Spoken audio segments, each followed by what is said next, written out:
record it. There we go. Good.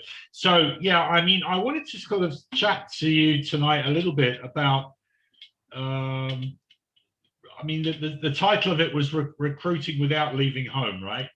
And, you know, this medium we're using right now, Zoom,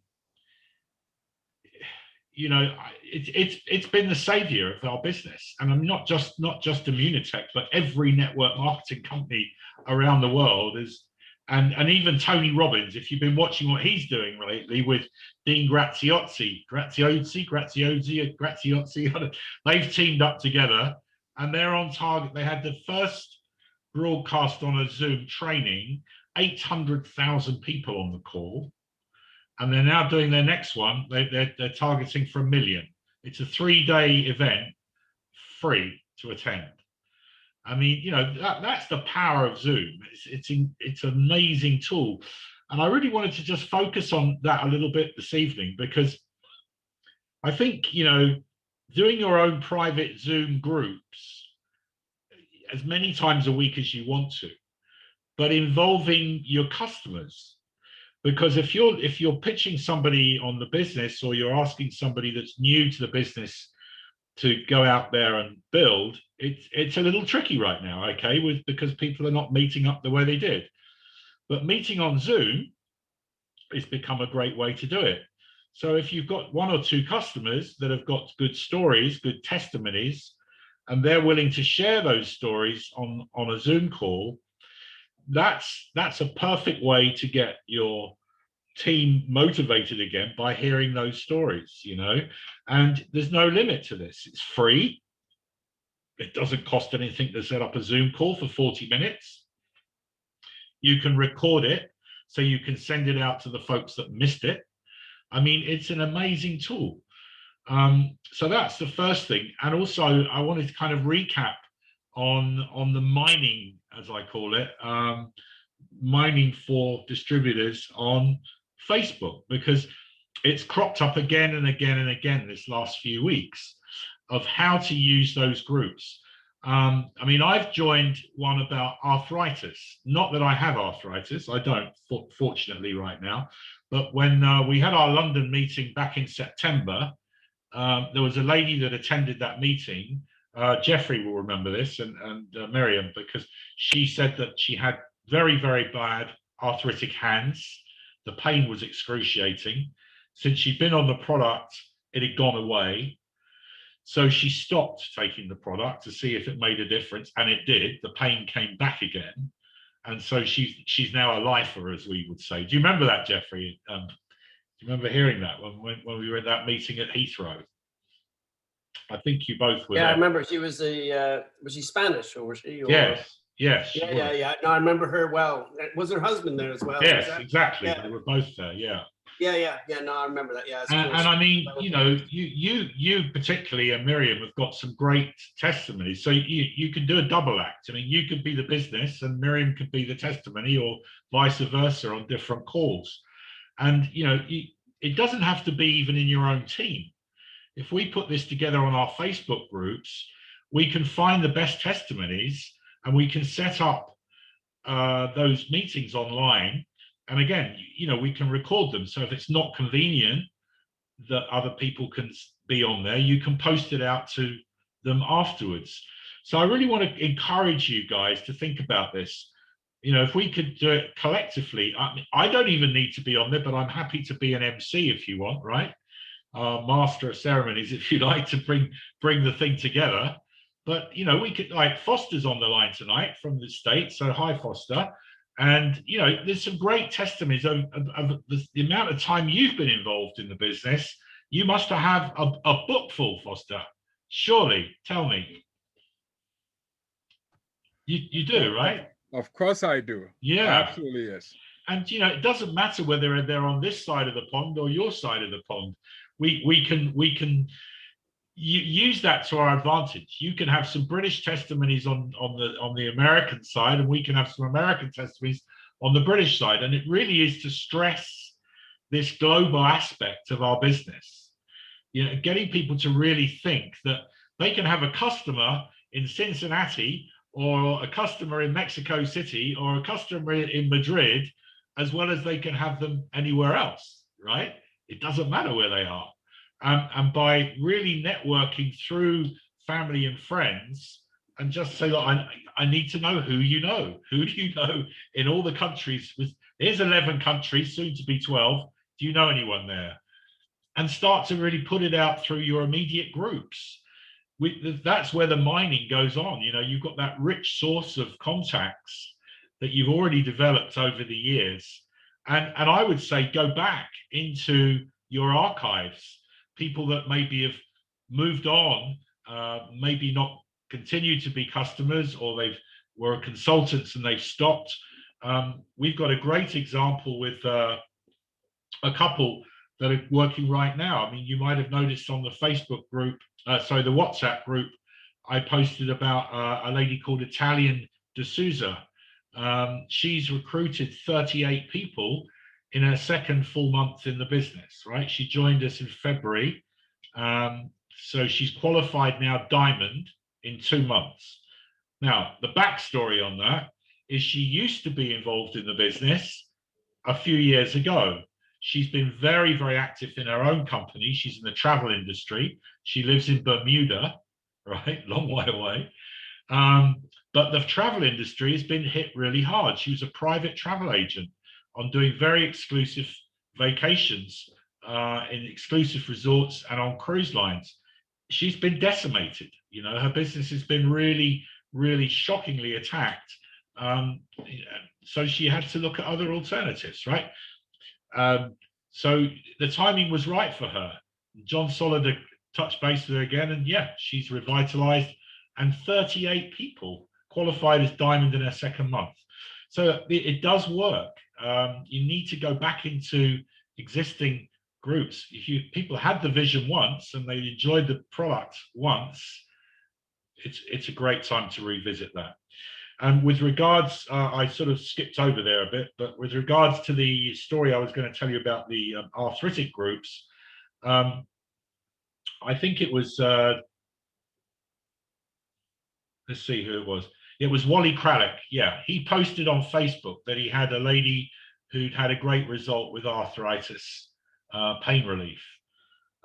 So I just said, hot off the press, this came in this morning, and posted it into a group for arthritics. And several of them came back, where can I get this stuff? Well, I just posted a link to the generic website, so people will find their way there somehow. Because I don't want to be sort of be a lead generator for everybody. I just want to give you the ideas of where to go, right? As I said, I've stressed this in the past. I've got this kind of mini guide I created. I'm very happy to share that with everybody. There's no charge for it. But the WhatsApp groups are an absolute goldmine. You've got thousands of members in these specific areas that are suffering with all kinds of conditions.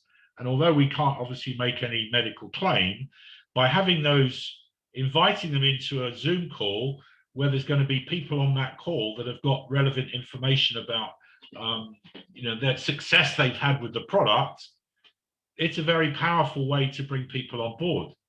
I mean, I watched this group this last few days now about arthritics, and they're all saying, what medication are you having, what exercise are you doing, how are you dealing with your pain? And I just keep posting, check this out, check this out, check this out, without actually participating, which is wrong, because I should be engaged with them properly. So it's my fault. But in a way, I don't want to in my role. I want to just see what happens, and I'm getting traction. There's one or two that have asked a couple of questions. So I know it works, and I'm just picking that one as an example. So there's two sides to this evening's call. One is to say, go back and mine in your own organization, people that have had the product before or been in the business before. Network through your existing family, friends, and contacts who's been thrown out in this, was maybe in the travel industry or something else that's been affected by the business. We've just had news today, Foster, you won't know this one, but Debenhams is a big retail store. It's like I don't know, your equivalent of clothes store, J.C. Penney, I guess, right? Similar kind of store. Been in business 200 years. 200 years. Gone, finished, over and out. Sold out to a company called Boohoo, right? Who are online retailers that are going absolutely crazy. Their business has gone up. 14 million people have gone online to buy product. So, you know, for every casualty, there's a success story. And, you know, our industry is growing so fast right now. You know, we've now got up a 220 million turnover in the last year alone. You know, that's almost almost tripled the business in the last few years since Mauricio got on board, right? So, you know, these sort of statistics and groups to go for, I think we just really need to focus on that, and doing little mini Zooms, using each other like we are in this call on a Wednesday night, but using it in a more focused way, so we can specify whether we want to find more customers or we want to find more consultants, and, you know, scale the pitch to do that. Invite each other on each other's calls, you know, use the leverage of that. It's very powerful. So with that said, I'd like to hear what your thoughts are. Wally, I've just mentioned you, if you were listening, about your quote you put up there about the lady with success with arthritis. And I posted that into a UK arthritic group and got quite a lot of traction from it.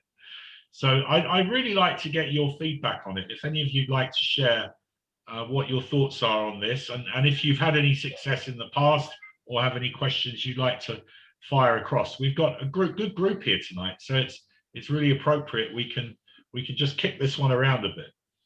Yeah, I'll go first, if I may, please. Go, Foster. I like the idea of involving the customers on these calls because they are already satisfied customers. Yeah.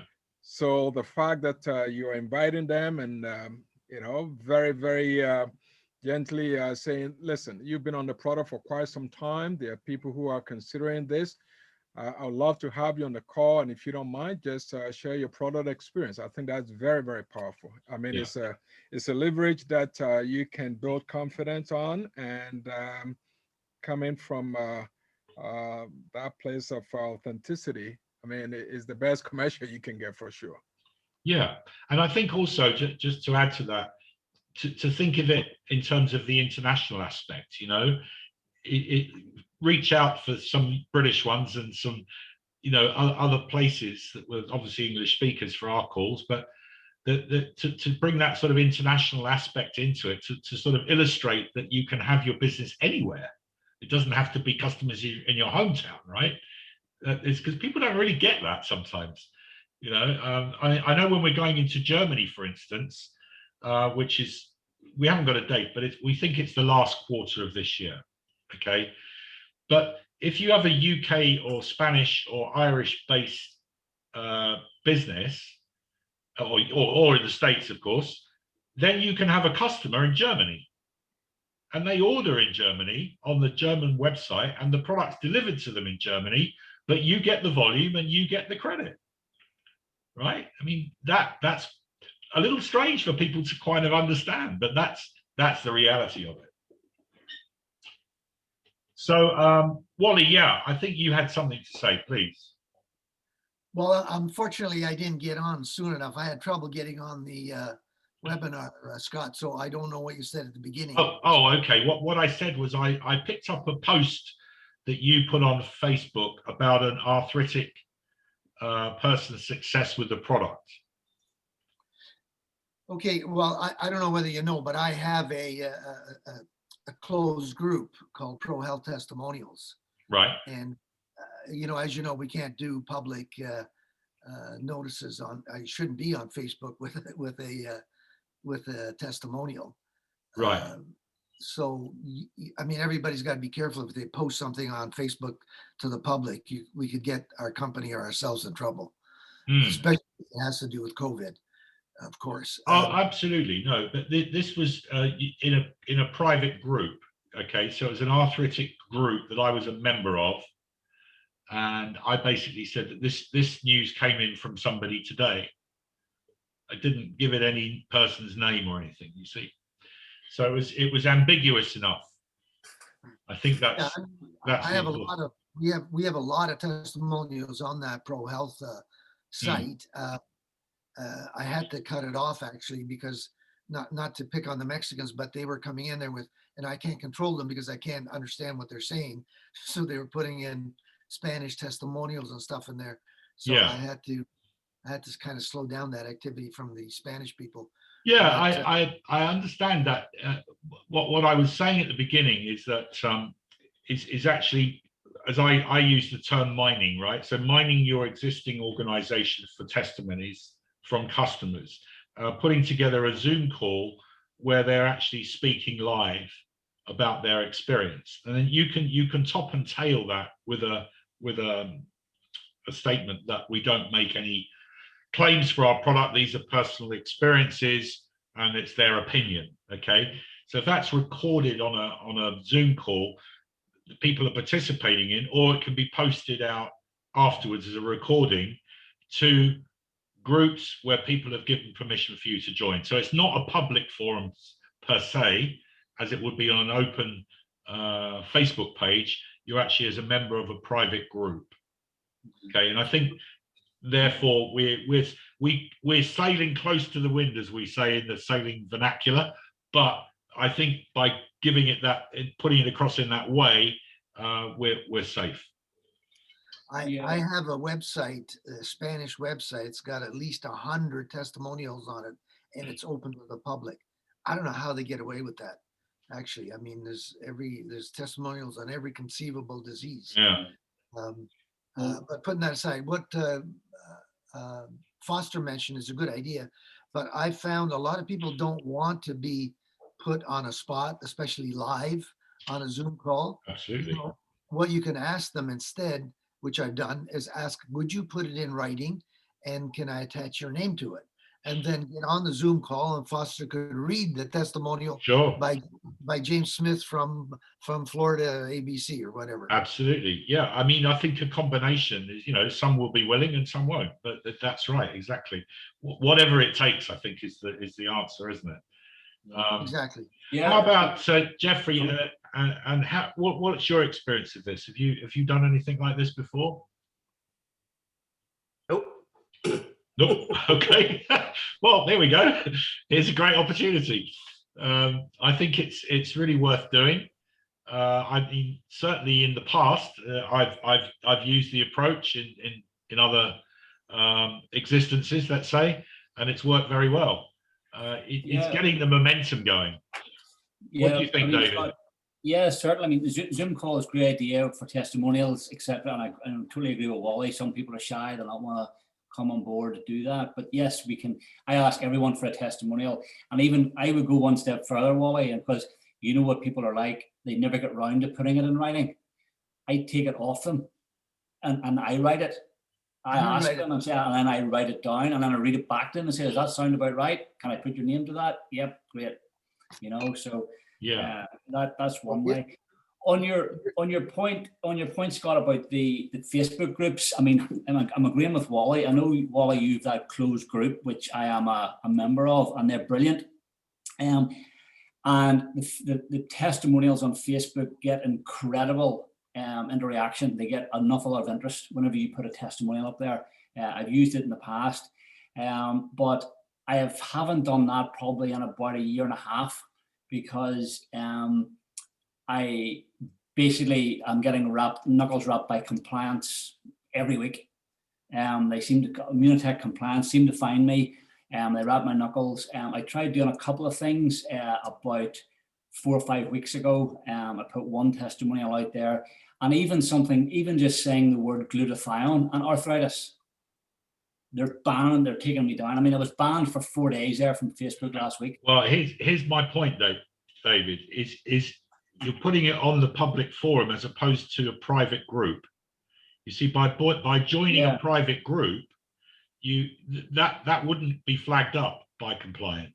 Sure. I Yeah, shouldn't no, be saying this. You didn't hear it from me. Oops. Yeah, but I'm hearing that now, and that's what which is great. Yeah, so this Yeah, thing is that's why I keep banging on about these private groups, because you can pick any subject you like, really, Yeah. regarding Yeah. health or well-being of any kind, and join those groups and make a friend of them. Sure. Don't be in there pitching hard, as I've mentioned in my little guidebook. Yeah. It's about making comment on the chat that's going on in that room. The another analogy I gave before, for those of you who didn't hear it, if you think of it in the physical content, that you're invited to a networking, and I use the word networking not as in network marketing, but as a networking event to meet people. Okay, so you're invited to a networking event for whatever subject that you're interested in. Let's say bird watching, right? Let's take it away from the product and the company. So you go into that meeting, there are 50 people in the room with a glass of something fizzy in their hand, walking around, having a crisps or nuts or something like this. And you've got time before the lecture starts to meet people and introduce yourself, right? So you're not going to go in there heavy-handed about your particular views on bird watching. You're just going to go and say hi, right? And make that friendly contact. And then you hear the seminar, then people come back for a coffee break, and there's another chance to network. So it's a pretty similar thing, is when you join these groups, you've got people that are posting. You'll see some are posting more often than others, and you just want to participate in the conversation. I agree with that. Oh, that's a good idea. I had an idea like this, blah, blah, blah. So you start to become part of the conversation in that group. And after a while, you'll find one or two people that you can then check on their Facebook page because you know their name. I'm real detective when I do this, right? Because I'll look at someone's name, I'll find them on Facebook, I'll find their likes, dislikes, family, photographs, everything about them. Then I'll cross over and I'll check them out on LinkedIn. Okay, I'll check out the professional pages, and I'll have a profile on that individual. And at some point, I'll make a comment. Oh, I noticed you on Facebook the other day. Do you mind if we link up? Or I saw your professional profile on LinkedIn. Would you mind if I connected with you? This is why it's so important that you have your pages set up correctly. You need to have your Instagram, you need to have your LinkedIn, you need to have your Facebook pages up to date and relevant to what we're talking about. Okay. And then when you connect with people, they get your profile too. It's something to navigate, it really is. You find this balance between personal interests, hobbies, family, and business. And if you get that balance right, you kind of come across as somebody that people will relate to. Everybody checks each other out these days on social media, and if they see the right messages going on, they very often will start to interact. And as we've said, it doesn't take many people to build a successful business. It just takes the right people. And Foster and I have talked about this a few weeks ago. I really like Foster's style. It's like he wants to qualify people to join his organization. He's not going to give his valuable time as a leader to somebody who's not going to put in the same or equal effort, right? And I really subscribe to that, because that's how I was brought on board. I was brought on board network marketing by a guy who was a director of a life insurance company. We're going back into ancient history, but the fact is, I respected this guy and I wanted to be on his team. So I did exactly what he said, right? I bought myself into the business. I piled the product in front of the TV. So every time I sat down to watch TV, I had to remember to go get rid of products, right? That was a different era. But I mean, if I can comment on this, Scott, since you mentioned this, I mean, Wally, who's on this call, he's built a larger organization in Immunitech than all of us. But I've watched him But not only that he works hard, but he works smart also. Yeah. And when you look at the reward long term, Mm. he has actually, well, it's been more than 2 decades, and it's obvious that the seed that he planted many, many, many years ago is what is feeding him today. Mm. And I have modeled the same style, that you need both, both quantity and quality, but your focus should be on the quality side, because that's all you can control. When there's only 7 days in a week, you can't expect to have hundreds of people frontline to you No. if you're going to have to babysit every single one of No. them. And there's no real magic pill, no formula that we know of in this industry, other than having people that will resolve to the mission. In other words, people who have the will to succeed. Yeah. In the old colloquial way where I'm from in Africa, we call it do or die. You need people with that kind of mentality. And there are not too many people who are willing to sign up for anything with that level of commitment. So the only way to find out who is really serious about this is to find out who really wants this the same way you want. And then you can say, you know what? We got a handshake, we got a commitment, let's go get it done. And I have modeled a lot of that over the years, where my 4 strong legs, 6 strong legs, these are people that I've worked with for years. And if you do it right, it will serve you right. Thank you, Foster. I appreciate that. And, I want to just jump in and reiterate that, going back to this story we had of Italian D'Souza, who's come back into the business after being away for a while, running a very successful travel company. But that's changed for her, right? So this again is, you will find that kind of mentality that Foster's just explained about, the leadership focused people that are willing to really graft, really work hard and focused in a constructive way. They've already got businesses. They've built businesses, whether it be a greengrocer's store or a dry cleaning store or a cafe on the corner or a travel business. They're independent people that have worked very hard and understand what it takes to succeed. Have got very good, strong networks of their own, people that respect them and like them. And if they come back and say, look, listen, we've all gone through a tough time this last year or so. I've got something here I think you should take a look at.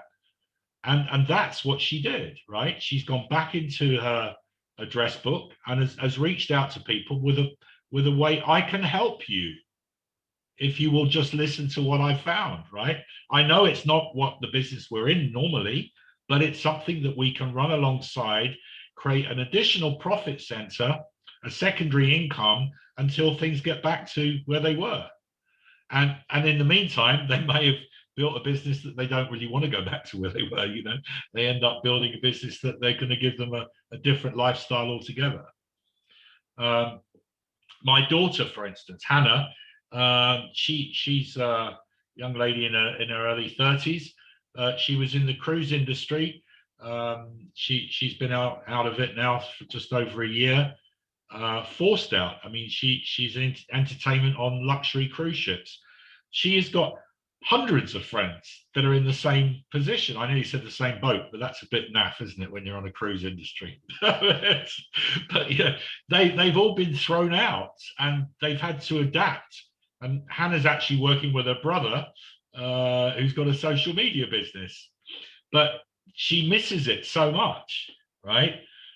She's connecting with those friends all the time through social media, asking them what they're doing. Yeah, and I'm just saying that's what we've got to do. We've got to find out those misplaced individuals that are now searching for what are they going to do now, right? How are they going to get through, be creative and find a way forward. And it's parallel business. It's entrepreneurs that have had, I think the States, they call them mom and pop businesses, don't they, right? It's the kind of the corner store, it's a business they've operated from home. People are becoming much more open to online business. They don't necessarily have all the skills it takes to follow these courses and set up a Shopify account and find a product from China. So network marketing is really a great option for them, because we teach them, we hold hands with them, and we take them through the necessary process, much like a franchise. And I think that's a great analogy to use. When people understand, if they don't understand what network marketing is about, you can say, look, think of it like McDonald's, think of it like KFC. Everything is in place for you. All you've got to do is follow the system. And I'm your mentor in this system, and I will stick with you until you get to understand how it works. But I need to know your commitment. I need to know what time you're prepared to put into it. I need to show you by talking to your contacts on your behalf while you're listening. Okay. So you need to show them that you're leveraging their organization for them until they get the skills necessary. So that's why Zoom is such a fantastic business. It's not intrusive in the same way it would be you physically got to go to someone's office. You're simply setting up this distant relationship with them on a Zoom call with their friend who they trust, like, and know. Do you see my point? So I've brought it full circle back to where I wanted to go again, haven't I, with the Zoom business, the Zoom calls. But this is such a powerful medium that's being used by some of the most professional heavy hitters in our industry, and people that teach in our industry. You know, I mean, the Eric Worres of the world, you know, the Tony Robbins, these people that have you know made it their whole careers to travel around the world and do big live events, have had to think very, very quickly how to change that, and they've all come on to Zoom. You know, and it's free, guys. We can play in the big boys arena, right? It's free. It's free. What's better than free? I mean, you know, it's just a question of organizing those teams, you know, your customer teams, your consultant teams, the ones that are wanting to build, the ones that are wanting to take advantage of understanding how to cross network into the different countries, right? You know, I mean, right in the background of all this right now, we know we're going into 4 different languages. You know, we've already got Spanish and English. We're now going to Portuguese, which may eventually lock on into Brazil, I guess, one day, right? So Portuguese, French, we've already got French in Canada, right? Italian and German. So reaching out to find those people now. I found a guy in Germany who's now got a WhatsApp group going. Nothing concrete yet. It's just people that are interested in Germany and what's going to happen in Germany are now able to communicate in their own space. This is important. We set these things up early, guys, not wait till the launch. You know, you need to be prepared. You need to have your people ready in place.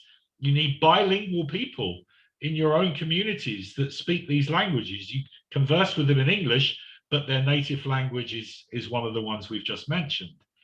Okay, so when the timing is right, we can step forward quite quickly, and you've got the ability to get those groups going.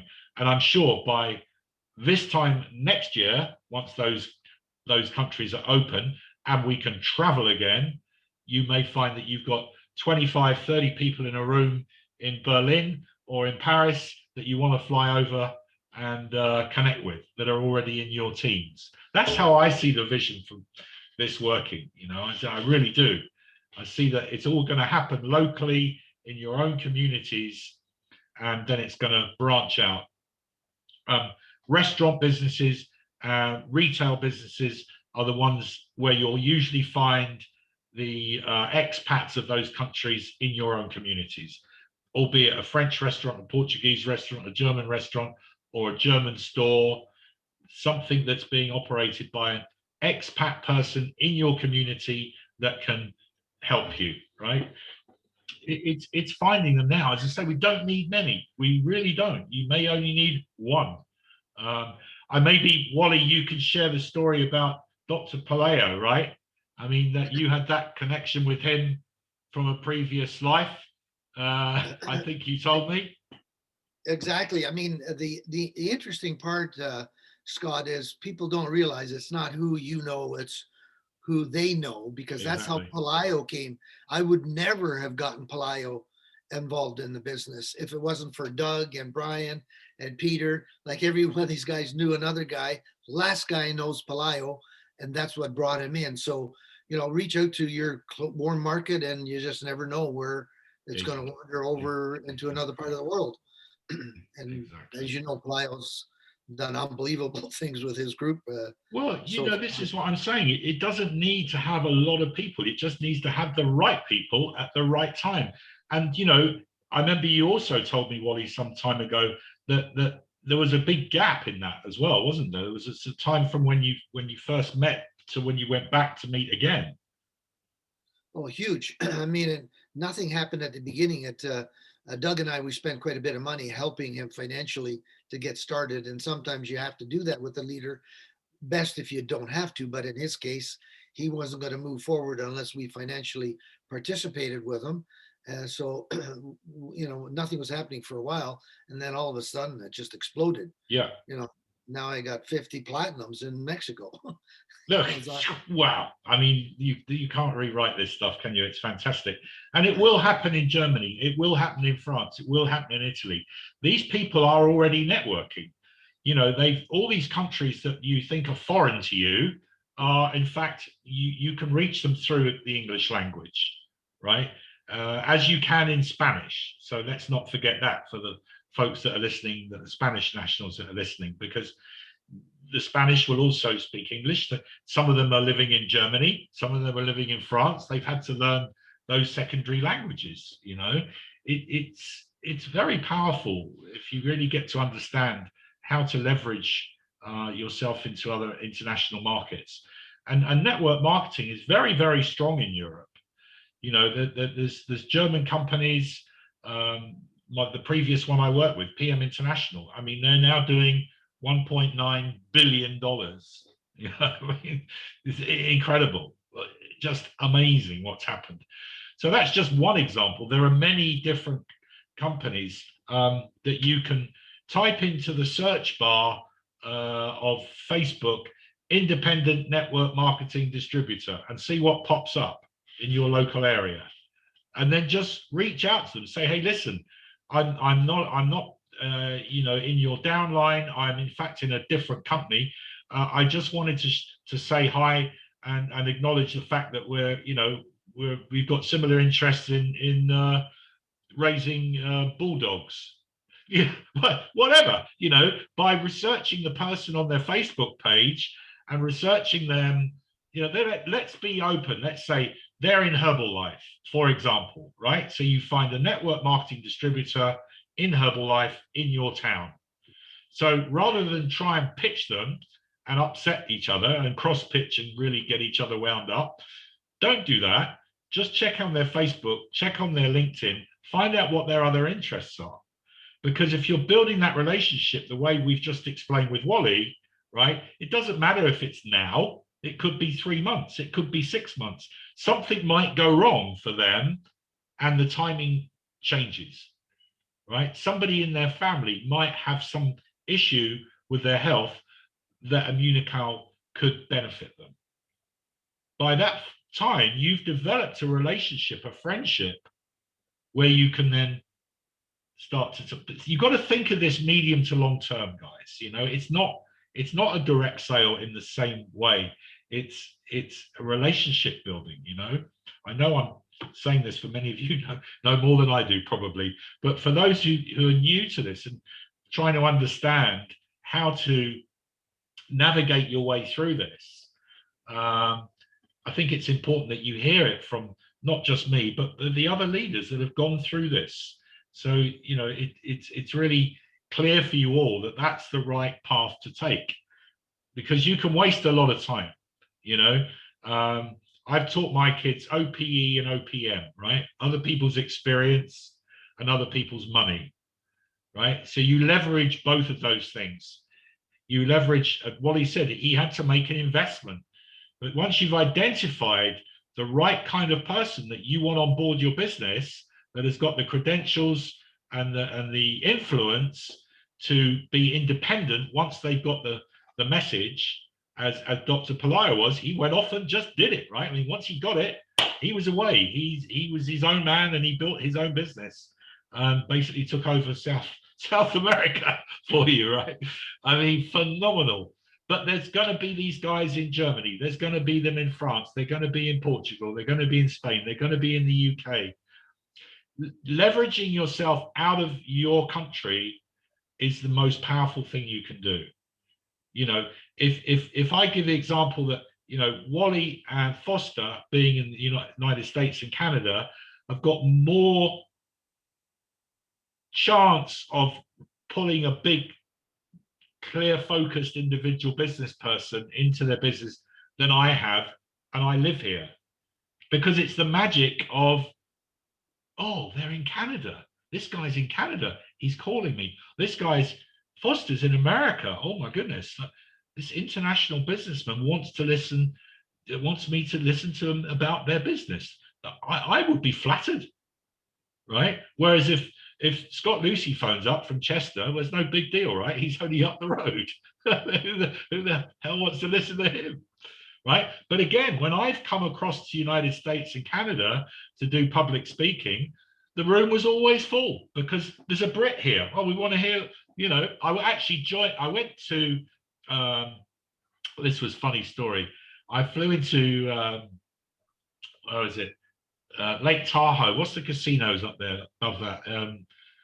What's it? No, it's not Vegas. It's, what's the other gambling city near there? I've forgotten the name of it now.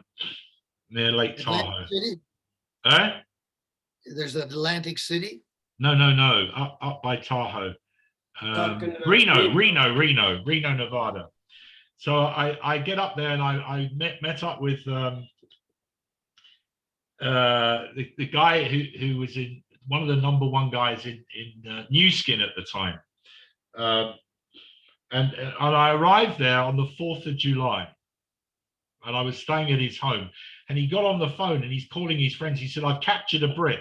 I've captured a Brit on the 4th of July. You need to come around for a weenie roast, right? And all these people came around to meet this guy from the UK. And he used that as a leverage to bring people together. And that's what I'm saying, by using a Zoom call, we can set up you guys so you can be like, the superheroes to talking to people outside of your own country. Do you see what I'm saying? It's all of the psychology of that.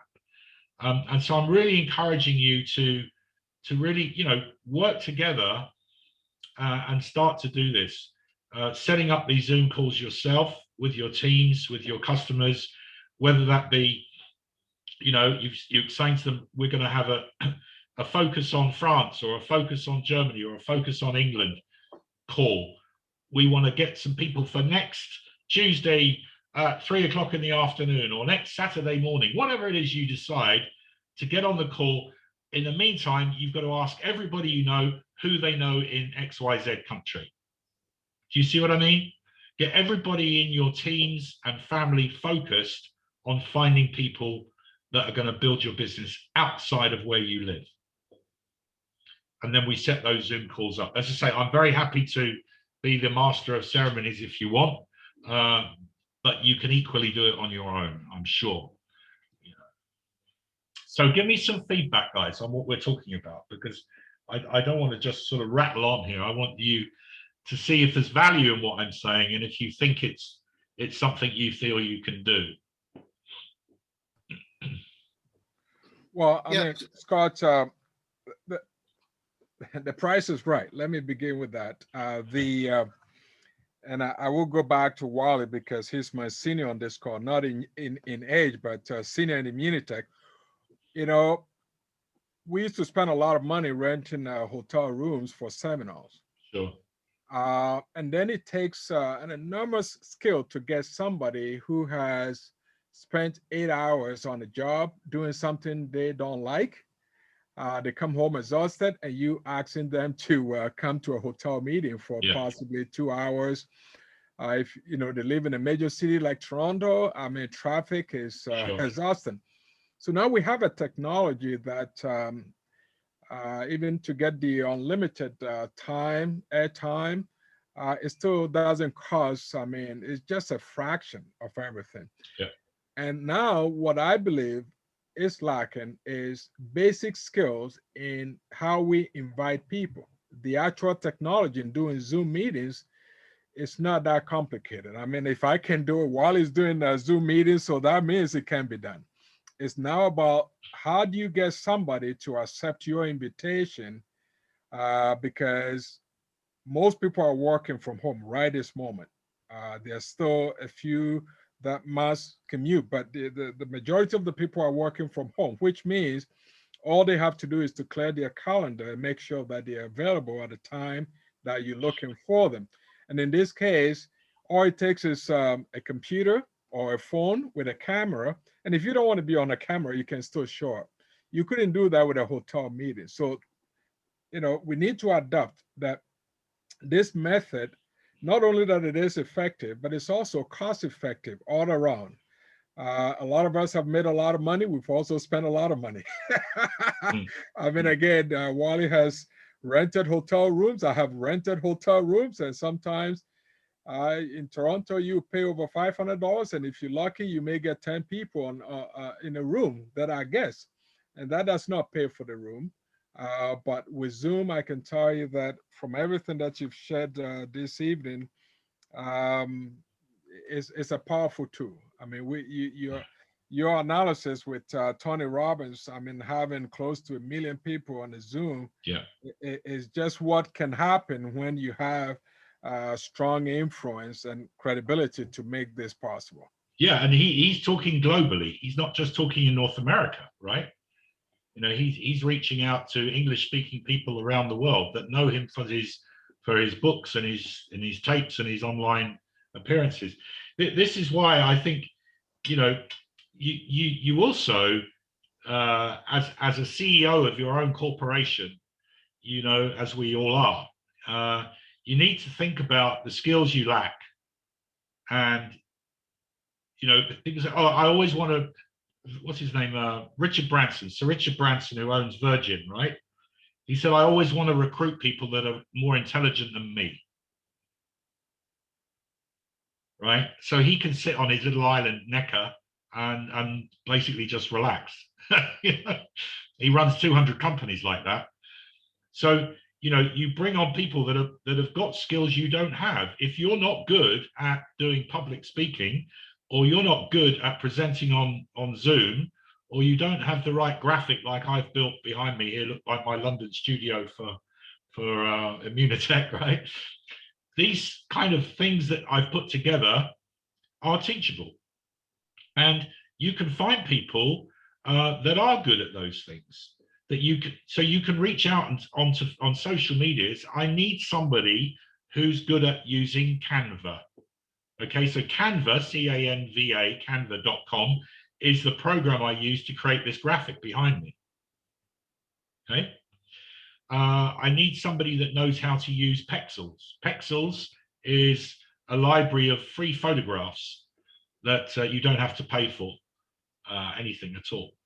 But by asking for people with these skills, you're going to find them they're wanting extra work, right?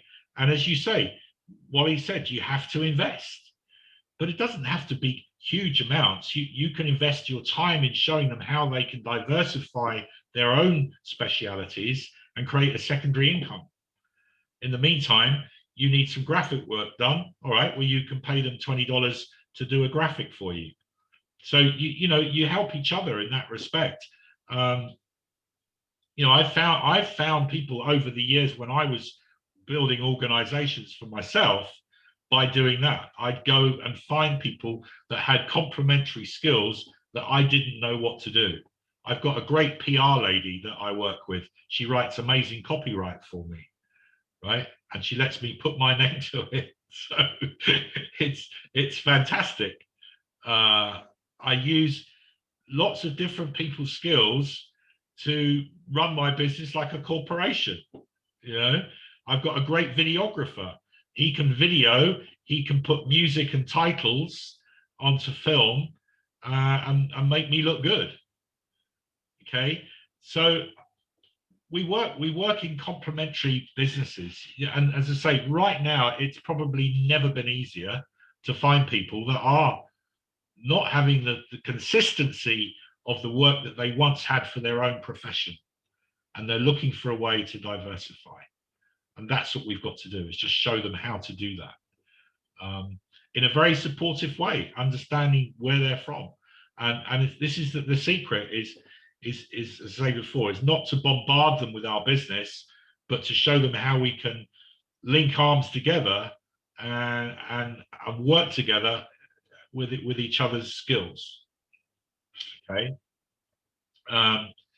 Patricia, I was talking about you earlier on and about your parachuting over New York today. So we were just teasing you about that. But so who else is like to give a little bit of feedback on this evening? I mean, Wally and Foster, I appreciate it so much. Any of you else, as we go into the last few minutes of the call, would like to ask questions of these great leaders we've got on tonight? It's a great opportunity for you to ask them. They're very kindly giving up their time, so let's make use of it. Don't be shy.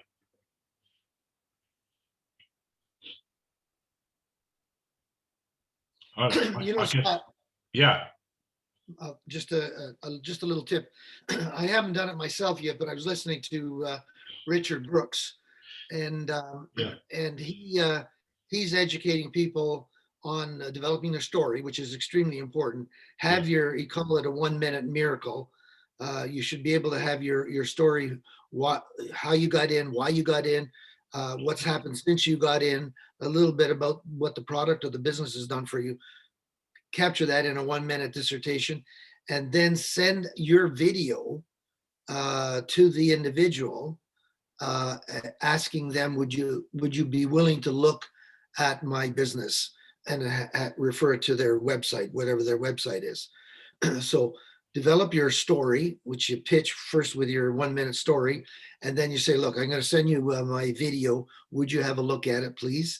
Everybody will look at somebody else's video if it's a 1 minute video, and that video will encourage them to go to a website. So those are the steps you go to, like asking, inviting, and then do the follow-up, of course. So did you have a look at my opportunity, and on a scale of 1 to 10, what did you think? So have you done one, Wally? I haven't done one yet, but I'm really considering. Okay, so here's the week's challenge. Foster and Wally. So one each, 1 minute pitch that you can put up for. Send it on to me on a WhatsApp when you're happy with it, and we'll put it on next Wednesday's call like this. How about that? You got to buy me a cappuccino when I see you in the UK, though. Give me a high five. You've got it. It's a deal, Scott. You will get it from me, for you for sure. Excellent. That's it. A 1 minute. You got to time it. Thank you, Wally, for the setup. I think it's brilliant. I love it. Karina, you're going to enjoy this, I tell you, when it comes through. Yes, I guess it's an excellent idea, because sometimes, for example, here in Brighton, I can show my testimonials to my friends, but I have many testimonials in Spanish, but I don't have in English. So for me, if I can find testimonials in our WhatsApp group, will be very, very helpful. So I agreed to send my testimonial, and I would like to see your testimonials as well. Will be very helpful. Good. Well, I think there's two types of video calls you can do on your phone. The one Wally said is a 1 minute presentation about your personal story and your business focus, and the other one is your personal testimony. So I think you can do two, in fact, you see, because the second one, your testimony about your personal experience of product, may be a little longer, but I would suggest you'd keep it within at least no more than 3 minutes. Okay, and that would follow as a second video that And you know, with these phones, you can do it time and time again until you get it right. You don't have to worry about it being on film tape or anything or editing it, do you? You just do it until you get the last one and you know that's the one you want to use. You might have seen what I did with my daughter some time ago. We did that in my kitchen right here, and I fixed my phone up on a clothes stand where we dry the clothes in the house if it's wet outside, which is most of the time in England, as you know.